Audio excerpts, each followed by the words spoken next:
بسم اللہ الرحمن الرحیم۔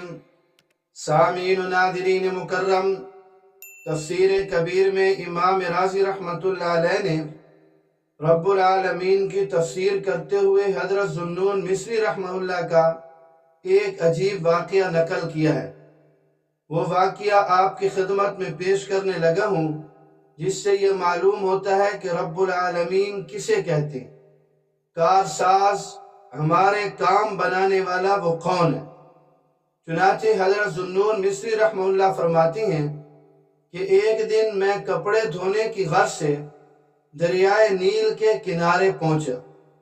اچانک میں نے ایک موٹا تازہ بچھو دیکھا جو ساحل کی طرف جا رہا تھا۔ جب وہ کنارے پر پہنچا تو پانی میں سے ایک کچھوا نکلا اور پانی کے اوپر یہ تیرنے لگا۔ بچھو نے جب کچھوے کو دیکھا تو وہ کود کر اس کی پشت پر سوار ہو گیا۔ کچھوا اسے لے کر دوسرے کنارے کی طرف چلا۔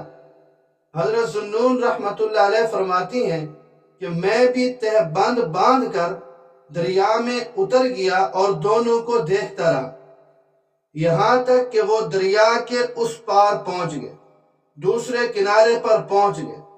یہاں پہنچ کر بچھو کچھوے کی پیٹھ پر سے اترا اور خشکی پر چڑھ گیا۔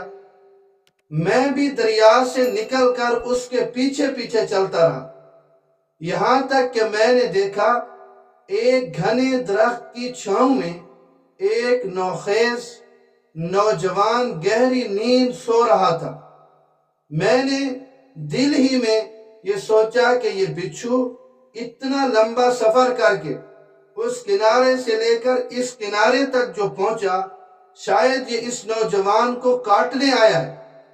ابھی میں سوچ ہی رہا تھا کہ اچانک مجھے ایک زہریلا سانپ دکھائی دیا جو پھن پھیلائے لڑکے کی طرف بڑھ رہا تھا، لیکن ابھی وہ لڑکے کی طرف پہنچا ہی تھا کہ بچھو آگے بڑھا اور سانپ کے سر سے چمٹ کر بیٹھ گیا، یہاں تک کہ تھوڑی ہی دیر میں وہ سانپ مر گیا۔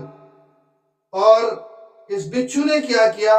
بچھو پھر واپس کنارے کی طرف پہنچا، وہاں کچھوا اس کے انتظار میں تھا۔ یہ اس کی پیٹھ پر سوار ہوا اور دوبارہ دوسرے کنارے کی طرف جا پہنچا۔ فرماتے ہیں حضرت ذوالنون مصری رحمہ اللہ کہ میں یہ عجیب ماجرا دیکھ کر یہ شعر پڑھنے لگا کہ یا راکدن والجلیل یحفظہ من کل سوء یکون فی الظلم کیف تنام العین ام ملک تأتیہ منک فوائد النعم، کہ اے سونے والا، تو کتنے آرام سے سو رہا ہے اور وہ جلیل ذات رب العالمین کی ذات وہ تیری حفاظت کر رہی ہے، اندھیروں میں بھی ہر برائی سے تیری حفاظت کر رہی ہے اور تیری طرف اس کی مختلف نعمتیں پہنچ رہی ہیں جس کا تجھے اندازہ ہی نہیں ہے کہ وہ کارساز وہ کام کیسے بنا رہا ہے، وہ جہان والوں کو پال کیسے رہا ہے۔